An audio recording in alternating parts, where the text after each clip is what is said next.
welcome back to my YouTube channel. As you can see from the title of this video, I'm gonna be talking about my labor and delivery. First, I just want to say that being a mom is probably the best feeling ever, to know that somebody is just depending on you. And I don't know, it creates a different type of feeling for me. I think it definitely changed me as a person. Not to say much so being responsible, but just as far as my mental process and just priorities, the little stuff that I was worrying about is dead. For all of you who don't know, by the way, my name is Sunshine, and subscribe to my YouTube. I'm an Aries. My birthday is April 4th. My original due date was May 1st. She would have been a Taurus. I prayed for Aries. I really wanted an Aries so bad. We already have a Scorpio in our house, and I'm an Aries, and we just needed, I would say, maybe another me. I wanted another me. With all due, let's get into this video. Ooh, child. Let me tell you.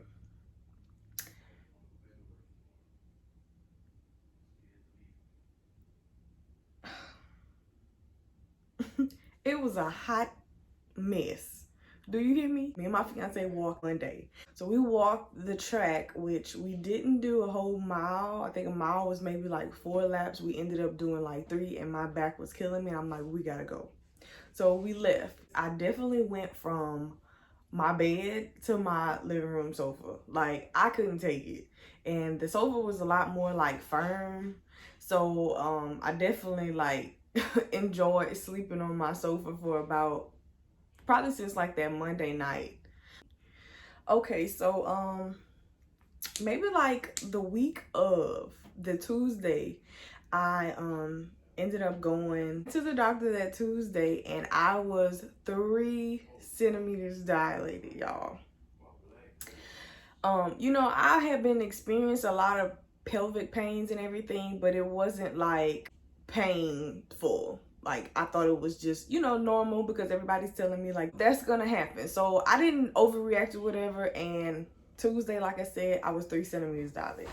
Fast forward to Thursday, I want to say, I have been experiencing back pains, the back of my back, right here, above my butt.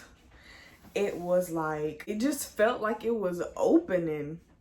And I'm like, oh my God, this is extremely strong pains. But I started counting my contractions maybe one time, and it wasn't consistent enough for me to just say, hey, let's go to the doctor, right?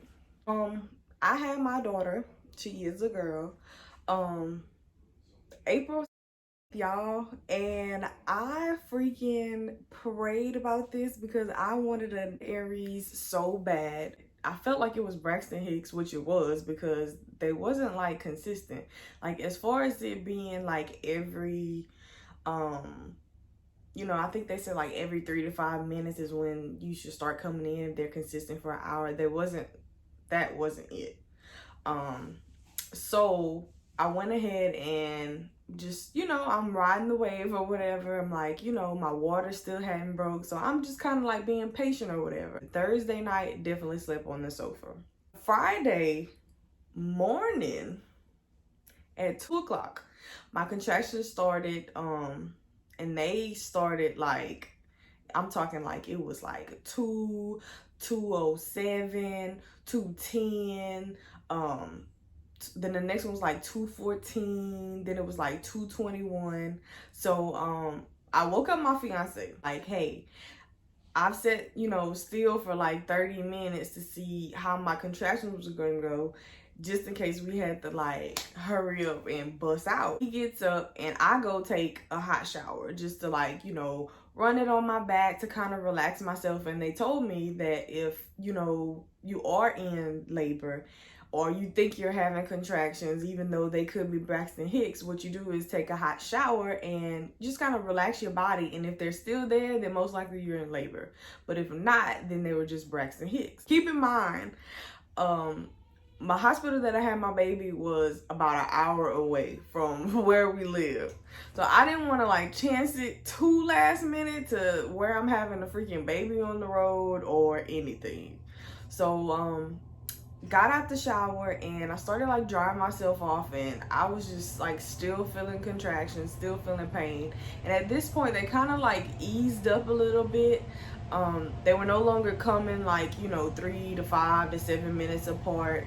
They were more so like, you know, separated. So I'm like, maybe it's Braxton Hicks, but I definitely thought that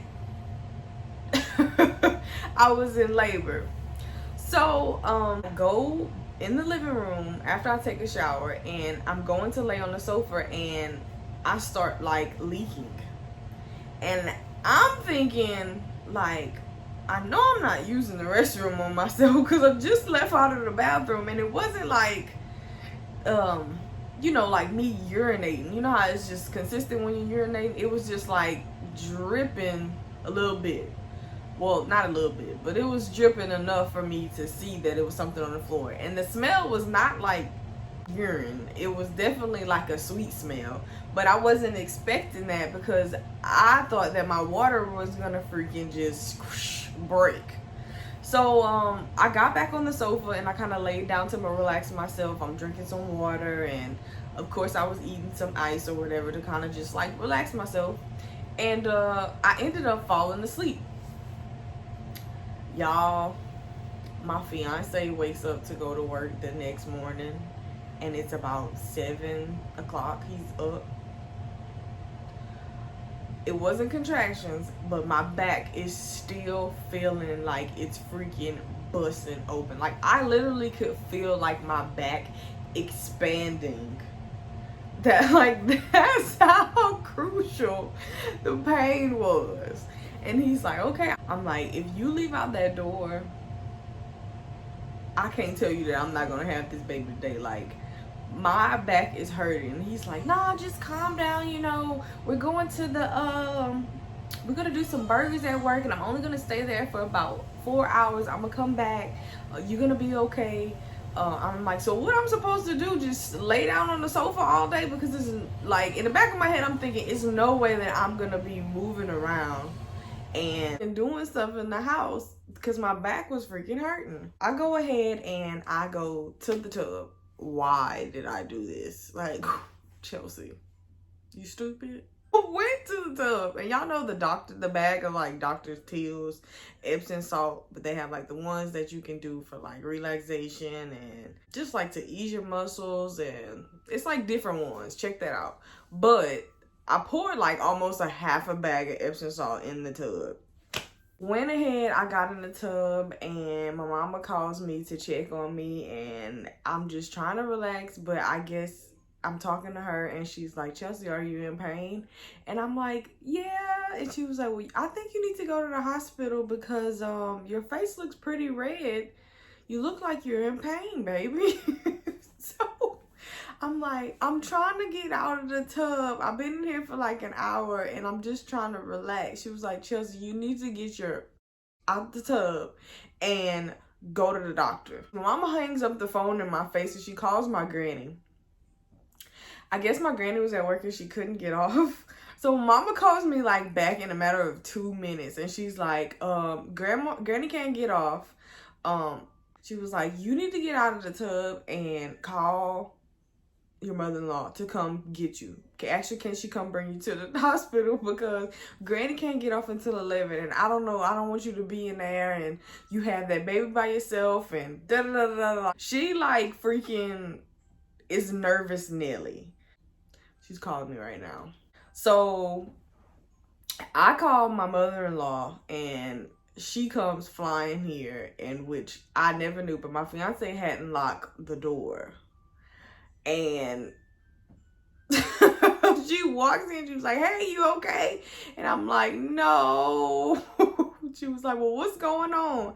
And I'm like, I think I'm going into labor. You know, I tell her the story. She was like, okay, well, I'm going home and I'm going to put some makeup on to look presentable, and I'm going to come. We're going to go.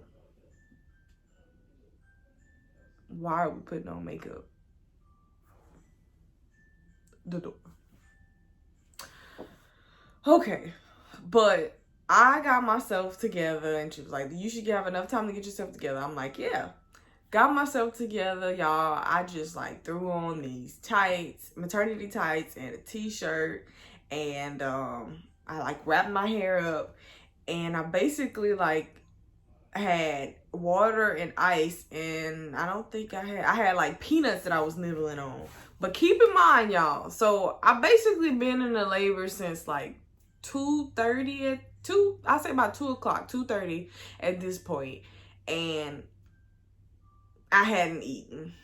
Okay.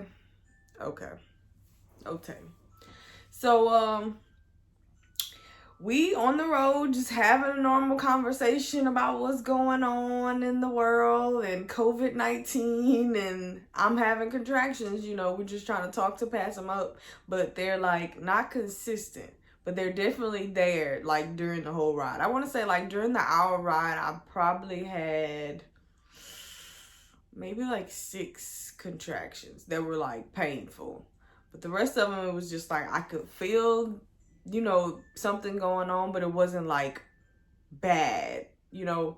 Okay, so but the whole time, like I said, my back, it just feels like it's expanding.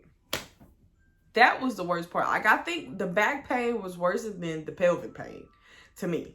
I don't know about y'all, but y'all comment down below and let me know, whenever y'all were into labor, was it the back pain or your pelvic area?